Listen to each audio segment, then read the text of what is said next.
Hello, this is lecture 5 of our Direct Energy Conversion Systems for Sustainable Energy course.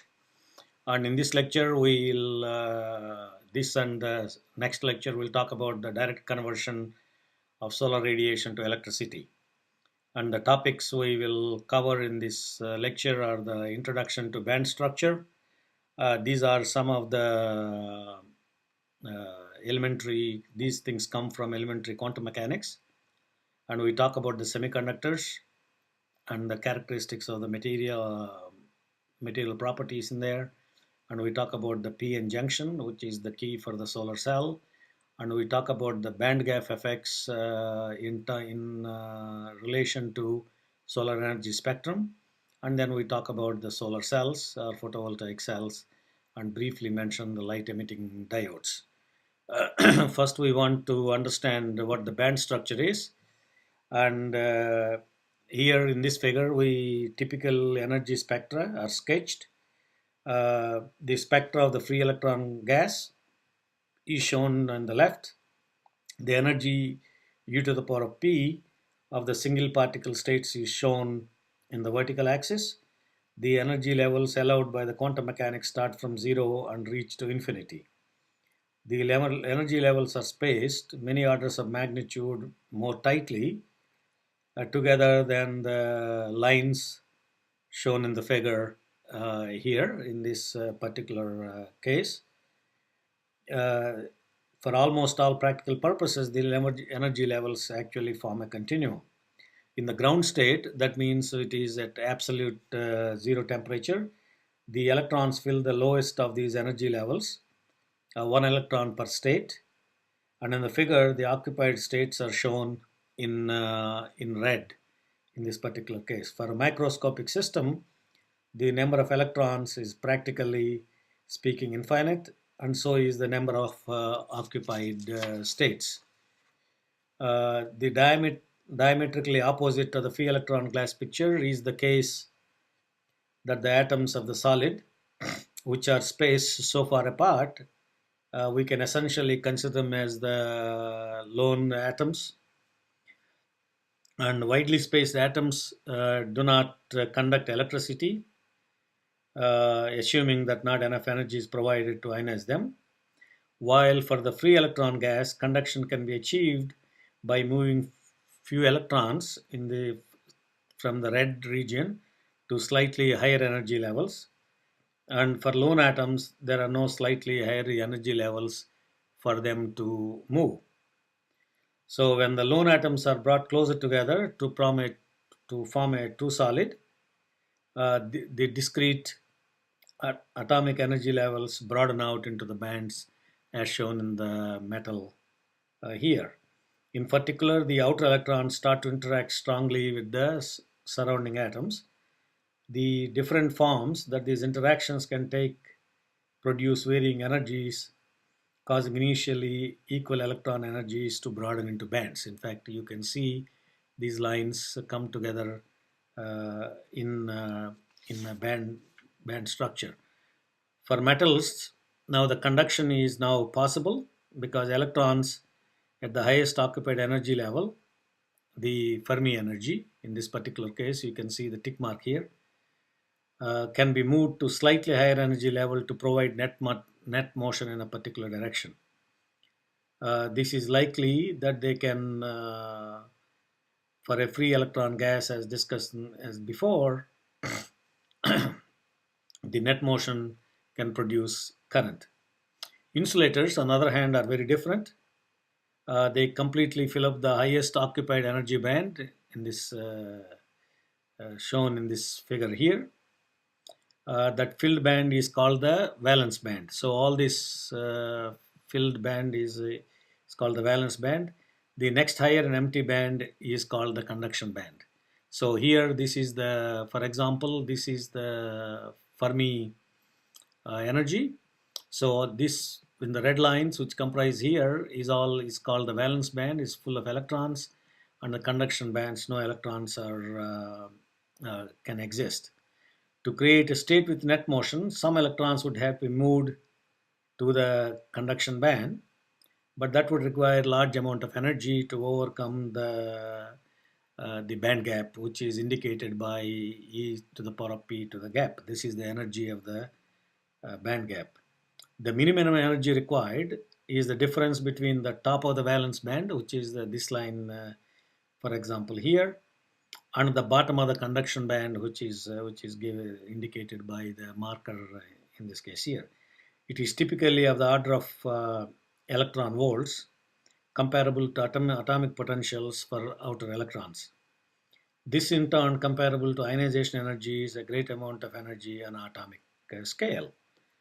So in essentially, if you look at these pictures, and the quantum mechanics allows only discrete energy levels as indicated by these lines here for the electrons in a solid, and these levels group together in bands with the gaps between them.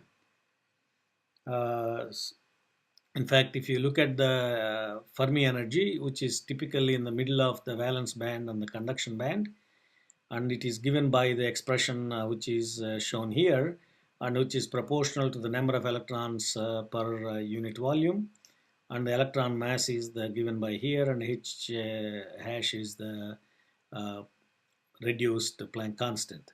So by knowing the number of electrons per unit volume, you can find out what the Fermi energy is, and this actually can be found out as we will see in the later slides. Now, what we now move to the spectra when it is non-zero temperature. So when this is essentially when previous spectra was seen, this is seen at the absolute zero temperature, and this is now given at non-zero temperature. And temperature can have a significant effect on electrical conduction. Higher temperature decreases the conduction in metals, and as there are more crystal vibrations that move electrons can get scattered by. But a higher temperature also changes which energy states the electrons occupy, and that can produce what is called semiconductors. The energy states previously shown were at absolute zero temperature. In that particular case, there are no electrons with energies above the Fermi level. But here, at non-zero temperature, there is now some random thermal motion that allows electrons to reach energy levels up to roughly the factor kb times the T. So that is proportional to essentially T above the Fermi level. So you can see that there is, in fact, the tick mark is right here. There is some electrons above that, where kb is the Boltzmann constant and T is the absolute temperature. The change in electron energies is described mathematically by the Fermi-Dirac distribution, which we will not discuss it here. However, for an insulator, it may make a dramatic difference if the band gap is not too large compared to this way kb times T. Random thermal motion will put few lucky electrons in the previously empty conduction band, and that is actually what would happen in a non-zero case. These electrons can then be prodded to slightly at higher energies to have some electric current to flow. And while the electrons move into the higher band, they create holes in the valence band in the region which is considered to be red. They states that have lost their electrons allow some electric current. Valence band electrons can be moved into holes that can have a preferred direction of motion. In this case, when there is a hole is placed, then they can move into that hole. These electrons then leave behind holes that have the opposite direction of motion. It is often more convenient to think of the moving holes instead of the electrons, as the electric current carries in the valence band. Since the hole means that negatively charged electron is missing, a hole acts much like a positively charged particle would. And because both the electrons in the conduction band and the holes in the valence band allow some electrical conduction, the original insulator has turned into what is called a semiconductor, and that is what is represented in this particular case. So for semiconductors, conduction can occur because some electrons from the valence band are thermally excited to the conduction band. And both the electrons that get into the conduction band and the holes they leave behind in the valence band can conduct electricity, and that is what is described in this section. Now, if you look at the number of electrons, the average number of electrons for single particle state for non-zero temperature is given by this expression here, where you can see d sub p is the energy of the particle, and mu is the chemical potential, and this is the Boltzmann constant times the temperature plus 1. And this is the expression for the average number of electrons for the single particle state. Now, if you look at a little bit more detail, what I just briefly described is given again in here. And as like we have shown these discrete bands here, and this is the valence band, this is the conduction band, and the gap here is the band gap. And then as I described previously, when you electrons moves up, if the energy, for example, if you shine with solar light, there is enough energy in the spectrum.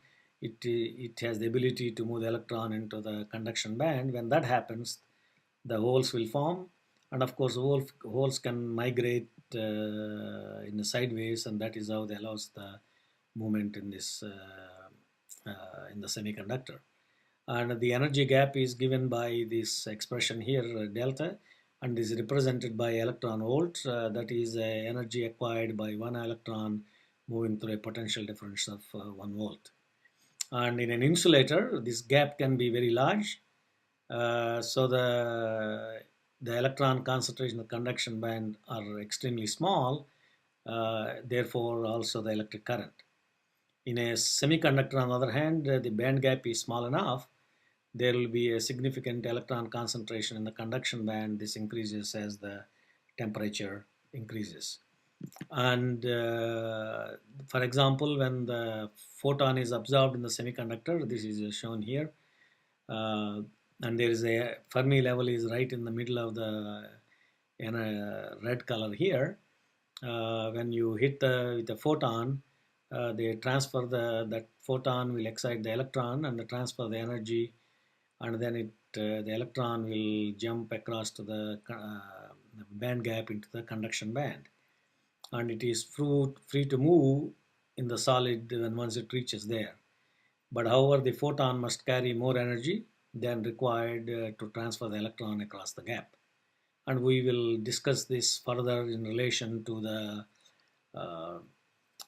solar spectrum. And the electron that has been excited in the conduction band leaves a place in the valence band that is now occupied by the electron. Such an empty space is called the hole, and that is a positively charged particles. The interaction between the energized electron and the hole it leaves behind is called the exciton, and the difference in energy levels between the hole and electron is also known as the typically the band gap.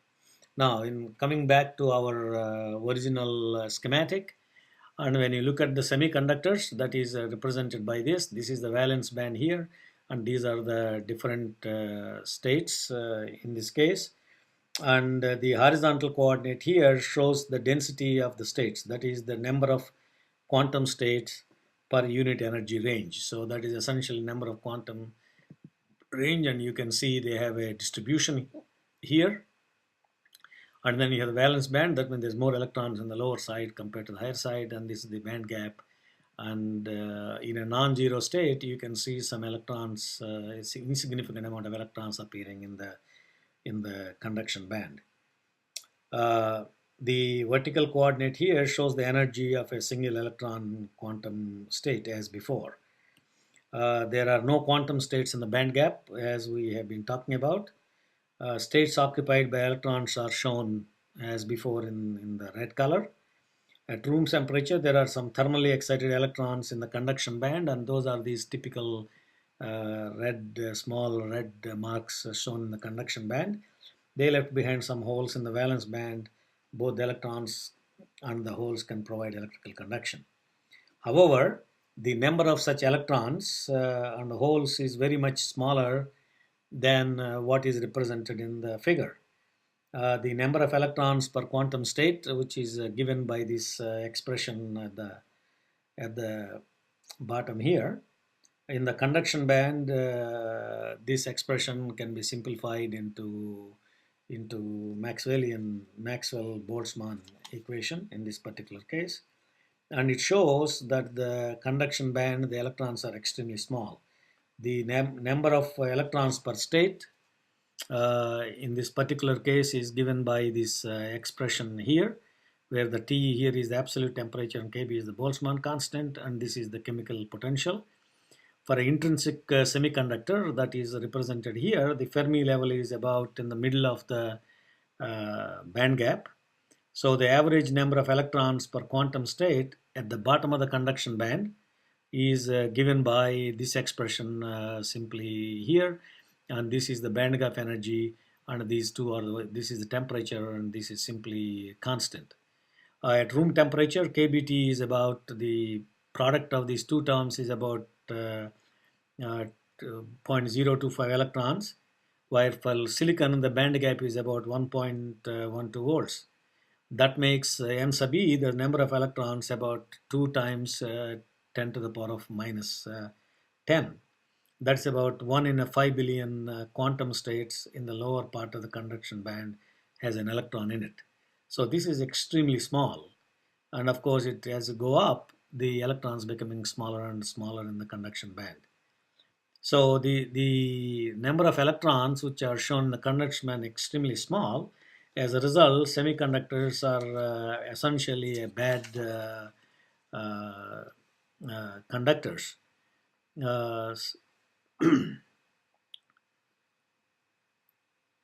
So, for example, the way to improve in such a situation, because this is essentially a bad conductor, to make it useful material, what you can do, suppose you have a semiconductor like silicon that has 4 valence electrons per atom.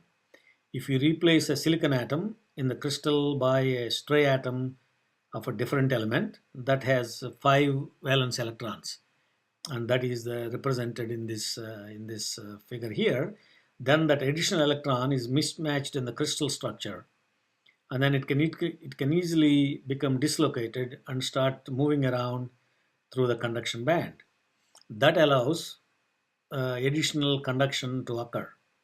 Even at a very small concentrations, such impurity atoms can make a huge difference, as we'll find out. For example, you can increase the conductivity of the silicon by a factor of 1,000 by replacing 1 in a million silicon atoms by a arsenic one in this particular case. So essentially what we do is we introduce here a stray atom, and that improves the conductivity of the semiconductor. Alternatively, you can replace silicon atoms by impurity atoms that has only 3 valence electrons. That creates holes that can accept valence band electrons with a bit of thermal energy. Therefore, such impurity atoms are called the acceptors. In this particular case, this is shown in the figure to the right. And the holes in the valence band from which the electrons were taken allow electrical conduction to occur. Because the holes act like positively charged particles, the doped semiconductor is called the p-type, and the donors, which is included in the donor electrons here, this is called the n-type material. So n-type and p-type materials are essentially the materials which are impurities are added in one particular case in the conduction band, and the other one is in the valence band. So if more donors are added, for example, the Fermi level will move up, as you can see here. In fact, the Fermi level in the intrinsic semiconductor is given right in the middle. The donors are added, that the Fermi level will move up. Light doping, maybe an order of 1 impurity atom in a 1 million can do such a movement in the Fermi energy.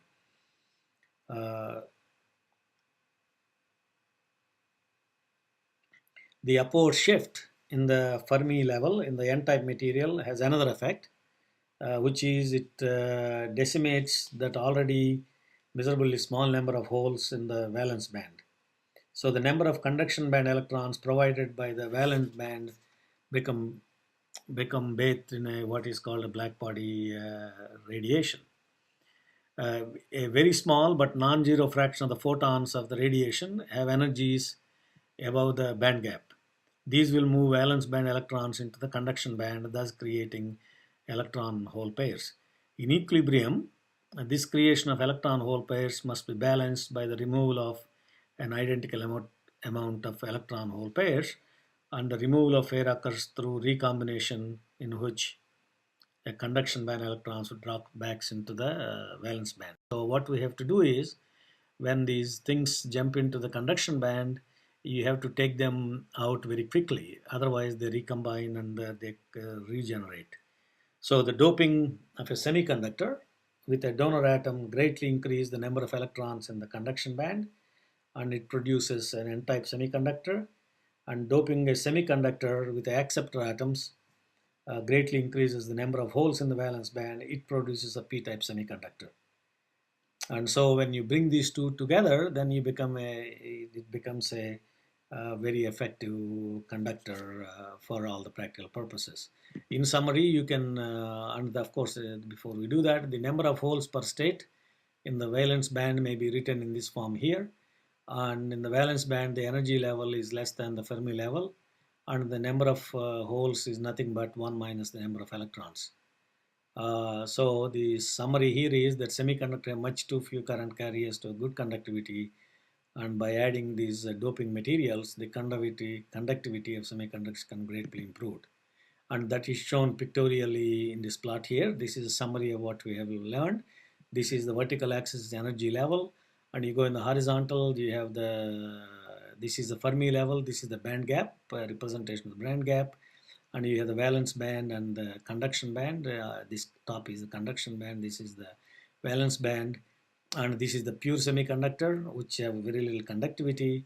When we doped semiconductor is shown here, as we talked about previously, you can see that the Fermi level is much closer to the bottom of the conduction band, and this of course is the conductor. So essentially what we have learned here is the semiconductor has to be doped with materials like boron and phosphor, which is typically used in silicon, and that will make these two different materials and improves the conductivity of the semiconductor.